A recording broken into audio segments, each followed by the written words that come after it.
Wilson Walker continues our team coverage in Calistoga.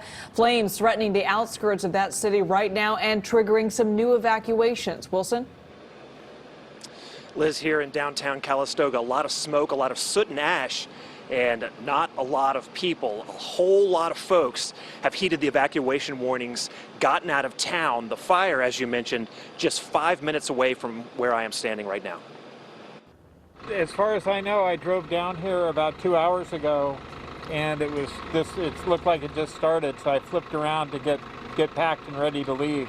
Fire crept through the hills on both sides of Napa Valley today, and in places like Jericho Canyon just outside of Calistoga, sheriff's deputies were demanding that people leave. I'm trying to decide what the owner of the vineyard I work in is going to do. I'm part of the team, and he's got his son and 2 other members with him. Barely 5 minutes away in downtown Calistoga, Charles Davis was hosing down his barbecue business. Psychologically, it takes a lot out of you. So I hate to see it happen, but then, you know, that's the way this is right now. Calistoga has found itself sitting in the middle of several fire disasters now, going back to 2017. The Tubbs fire, which was her last big one, started around the corner here. That's Tubbs Lane, about 200 yards in that direction.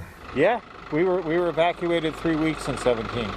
And the glass fire continues to sit just beyond the edge of town, with red flag conditions in effect through Saturday.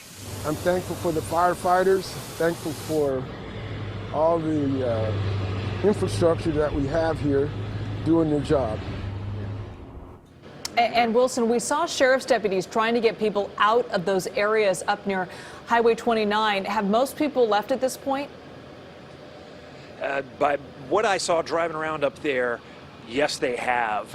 Late today, they actually declared some of those roads impassable because of the conditions created by the fire.